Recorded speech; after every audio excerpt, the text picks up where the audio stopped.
Produced by Podcast Architects.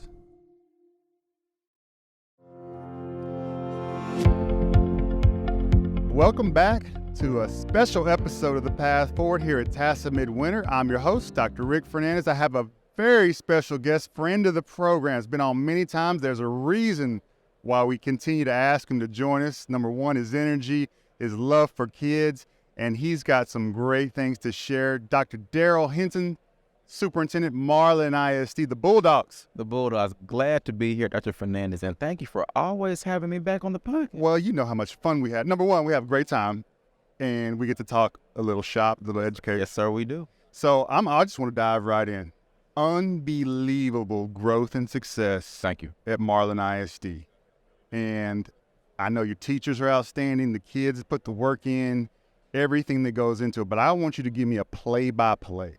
How did y'all get that work done? Well, first and foremost, we have to give credit to our faculty and staff and our students. They heard the call, they met the challenge, and ultimately, they were able to overcome and achieve monster success. So here's kind of the play-by-play. Whenever you come into a school district that needs to be turned around, you hear the phrase, let's hit the ground running.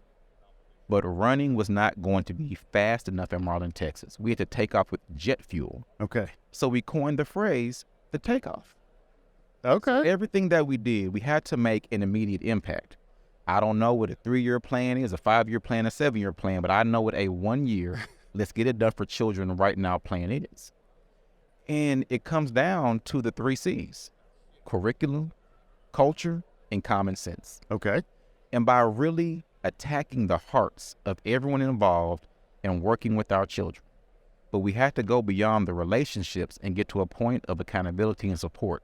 But more importantly, self-accountability, because what I do every single day is it going to impact children at the highest levels to maximize and turn their potential into performance. So obviously you come in as a superintendent, you know that there's work to be done in the best interests of kids. You know that you've got to lay the groundwork, the vision, the mission, and you're you're going to be asking for some change, right? Some change in the way we do things. But how do you get the staff to buy in? Because I'll be the first to admit, had the same issue, went in, guns blazing, and probably missed the boat on how I delivered some of that message. How did you get them to buy in? As a superintendent, our number one job is to be clear. You have to provide a major sense of clarity to where we're headed and what we're going to do. But I made sure that I solved the problem and not the solution. I wanted for everyone to buy in and see, just like I saw, children not reading is a problem. Children not being able to do math on grade level is a problem. Certain behaviors are a problem. Okay. Once we identify the common problems, let's now work together on the solutions. So my job is to be able to support you in whatever solution you come up with to attack our common problems that we all know. So you started by making sure everybody, it was transparent, eyes wide open. Transparent as water, crystal clear. At the kind of Puerto Rico. There's nobody in the district that could say, okay, I didn't know that was an issue here. Like everyone was on, what you're saying is you had everybody on the same page with where the gaps are. We were all beginning to row in the same direction. And those who tried to row in the opposite direction were made to feel uncomfortable immediately. And as obviously you're having great communication with your board, and they've got my board, by the way. I have the best board in Texas. You do have a great board, but at some point they had to get, because they're the ones going to hear it when people are a little bit uncomfortable. You had to get them on board. How did you get them on board with the vision and them I'm assuming the same thing. You had to make it very transparent to them too. Very clear and very transparent, but I allow for the board to set the vision.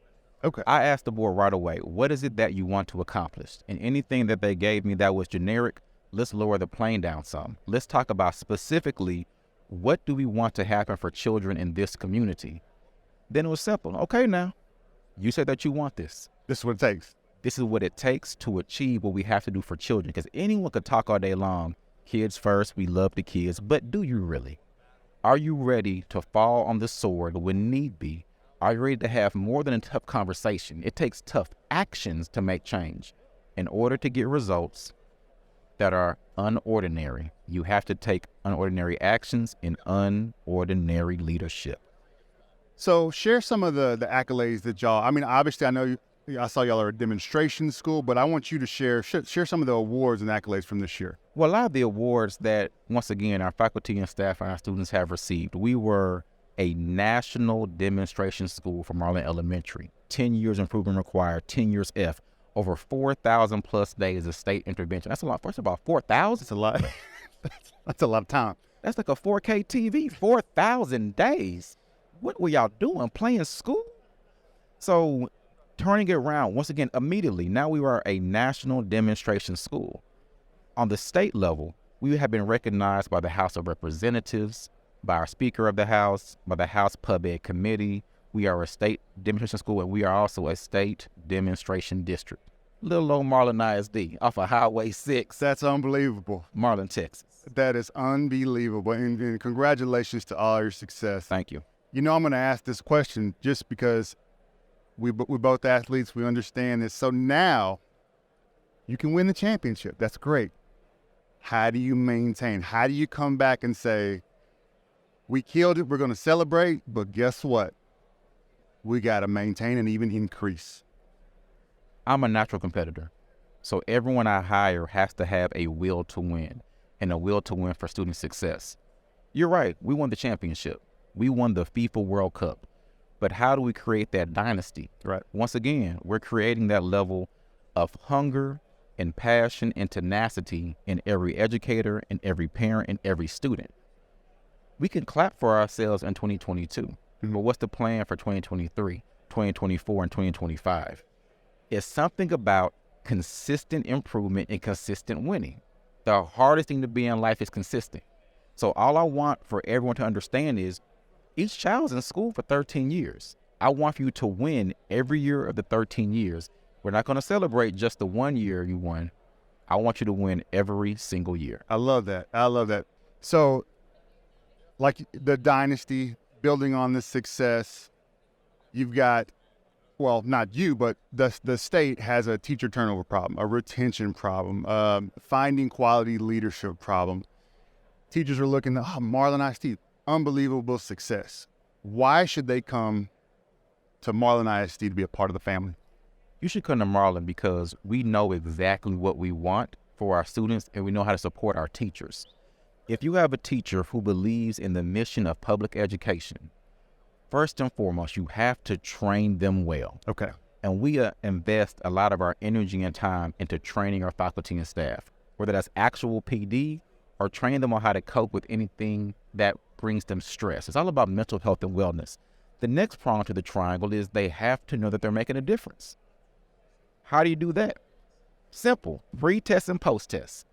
When the students first began the lesson, they may have not known a thing, but through your great teaching, through your care, through your tutoring, through your high quality first taught instruction, now the kids are thriving. So as a teacher, you feel good like I did that. Yeah. He didn't know what a diphthong was, just a thong. But now, I have no idea what that is. But now he's ready to go. And the last thing, you have to be on a journey with the peer. We've created a sense of true teaming in Marlin ISD because it's easier to tackle a giant when you have people with you. I got my people with me. Right. I got the hood behind me. And so Marlin ISD, we have truly created a sense of culture and community to where we support each other and we're behind each other every step of the way. So I want your feedback and your reaction to a couple of theories that I have. You know, I like to throw some stuff out there. Let's talk. So, and I threw this out to Wade Stanford from Westwood earlier, but in terms of feedback and coaching, kids go to practice, right? They go to the field. Parent, you'd expect that kid to practice almost every day, and then you have your game day on Friday. For teachers, that's not really what we expect in terms of coaching and feedback. Sometimes it's disjointed, sometimes it's, we follow the T-tests or what we do all of that. But how do we grow our teachers more effectively? And what I believe is that when people are learning and growing at their job, regardless of what it is, the sense of belonging, belief, and buy-in grows because they are getting better. And there's tangible evidence that I'm growing, I'm getting better as a leader, I'm getting better as a teacher. How do we do that without turning up the frequency, because teaching is very much a skill. Like if you're going to go teach somebody how to swing a baseball bat and hit a fastball, that's a very discreet, you've got to put some time in. I feel like we need to figure out how to put some of that time in to giving feedback and coaching. So it just becomes, instead of it's feedback and coaching and it's T-test, it just becomes the way, right? Exactly. It becomes the culture and the norm. If a teacher, once again, has that will to win, you have to be coached. We can't worry about the frequency. In order to get better, you have to do things with a level of consistency. How do you build trust in anything? By being consistent over time. How do you build a habit? By being consistent over time. When we talk about coaching, first and foremost, the leader has to be a great coach. Yep. Just having the title of principal, instructional coach, superintendent, that does not mean that you can help that teacher improve their skills from a level 3 to a level 7. So how are we as coaches developing our own skill set specifically related to communicating with adults, to transfer knowledge to children to make everyone better?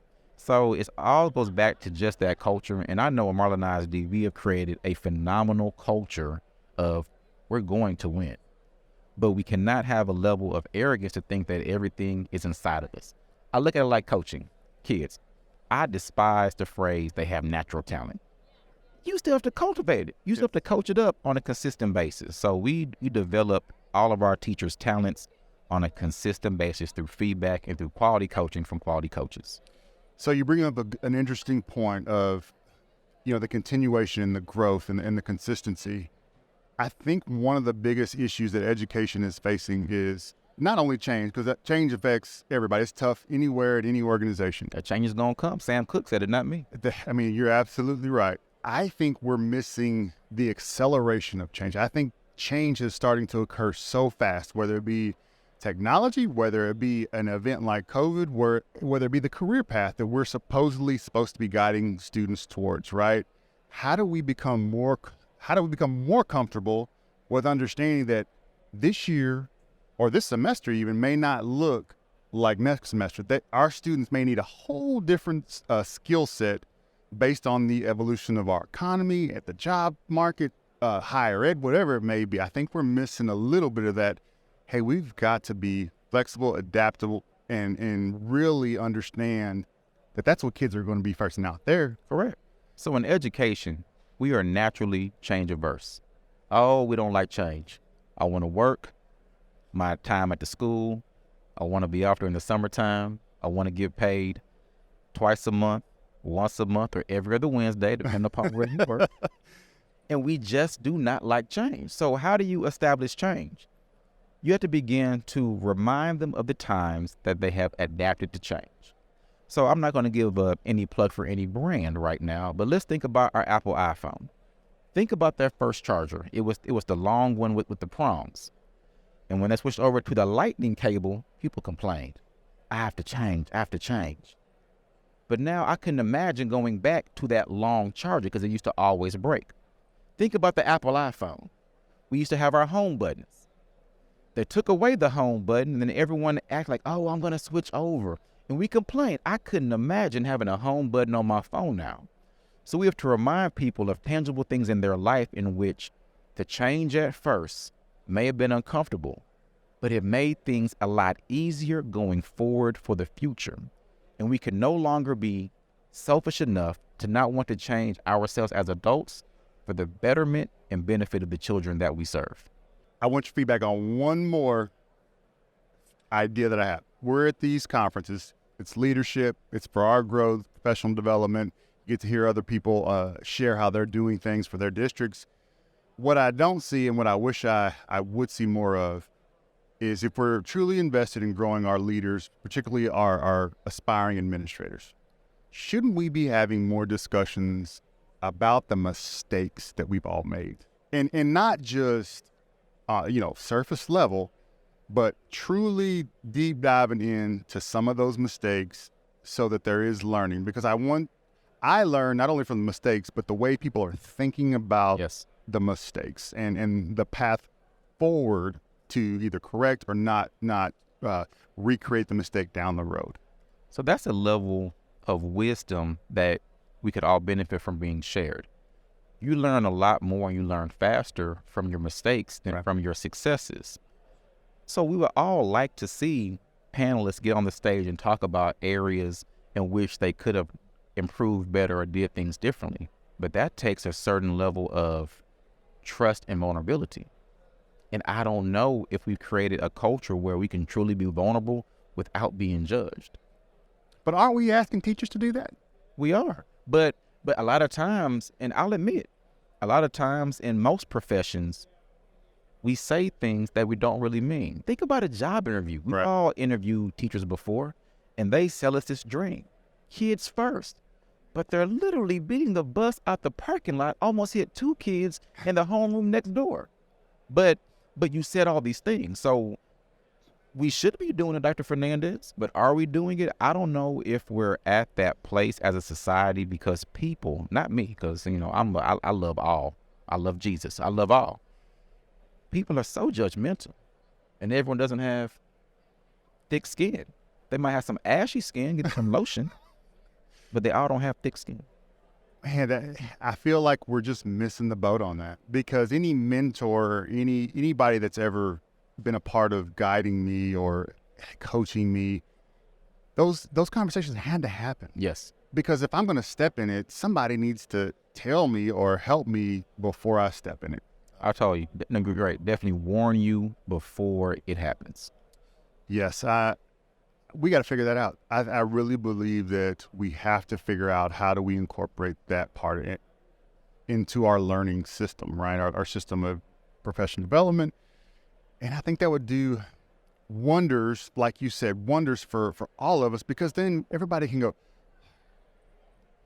everybody's dealing with this. I'm not the only one that screwed this up or did something wrong. I mean, because we all are going through struggles and missing opportunities or going about things the wrong way. But I'll tell you this, as an educational leader, as a young African-American educational leader, I have to work from an area of perfection. And it's not fair, because as a minority leader, if I make one mistake, it's over with. Okay. If I have one slip up, and it might not even be my fault, the repercussions for us minority leaders, you and I included, is different. And so a level of vulnerability, one, to express your mistake. But I'll be honest, Dr. Fernandez, we're not at a place to where we can even make a mistake. And so I've had to operate since 1984 from a place of perfection along the way, because I'm understanding that my areas of deficit might not be forgiven or looked past like someone else's. And that's just the God honest truth.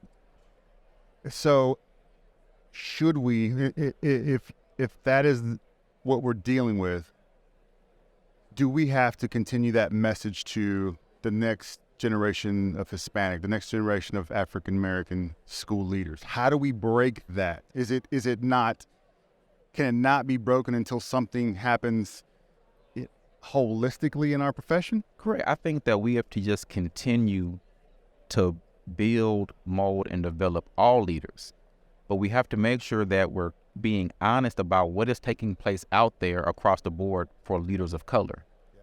And I put it incumbent upon us to train up those who are coming up along the ranks. Be mindful of how you speak, of how you dress, of how you smell, of certain things in which you do. And will it change? Yes. Will it get better? Yes. Tomorrow? Probably not. But we really want to make sure that we get to a place of just coaching and developing leaders on the realness of the job and of leadership. That's a heck of a point. I had not considered that component when thinking through that, because I do get a little bit like, how many fireside chats can you go to when the variables are different, the skill set's different, I can't replicate that, they can't replicate what I do. So I start to think about how am I going to use this, right? So I was at a coaching clinic as a young coach here in Austin, matter of fact. So excited to hear Dean Smith talk Carolina about Roy Williams, and I remember Dean Smith getting up there and drawing up their plays. And he said, we just do this, this, this, and this. And I mean, he had 5 All-Americans. He's like, college athletes, they're all getting drafted. I was just floored that, like, Coach, I can't do that. I got, everybody on my team is 5'7" and can barely shoot. I can't replicate that. How does that apply to me? And when I think about that, I'm thinking, all right, what can I learn from? How do we do this where there's some learning, knowing that I'm not going to be able to replicate that success? I struggle with that piece because it's a lot of very intelligent people here that have a lot to offer. Yes. I just want to do that better. I want us to figure out how we do that better. And maybe it's not possible in a situation like this where you only have an hour session but if we're truly looking at growing, we got to figure that out to where we're sharing in a different, a vulnerable and more intensive way so that we're growing as school leaders as well. No, I totally agree. It's all about developing that level of trust amongst our colleagues, those who are closer to or those who are not, and just be committed to the actual process and vision of developing others, because no one is ever going to be perfect, but we have to strive for it as it relates to getting the most out of our children, faculty, and staffs. Well, you made several great promo videos for us with your wisdom today. Heck of a job. Marlin ISD. Thank you so much. Just blew it out of the water. I mean, and we passed the bond too. I know. I mean, I don't know what else. We have some new stuff coming to Marlin. New things coming, new stadium, new high school, elementary and middle school renovations. It's going to be new. Smell like the inside of a new car. The whole city. Well, when y'all get it all finished up, let me come on down and take a look. I love seeing the kids in action and seeing you guys in action. Great community, great students, great teachers, principal leaders. It's a great place to be in Marlin, Texas. Share your Twitter handle real quick to the listeners because you do have some great things going on. You share some great opportunities, some great inspirational words. So if you wouldn't mind for the listeners. Thank you. Please follow me on Twitter at Dr. Henson 2, DrHenson, 2. And for all our listeners, please do the drill. Subscribe, like, comment, talk about his suit if you want to. He's always outdoing me in the dress code. So, Doc, thank you for being here. It was great to see you. Glad to be here. Anytime. Here.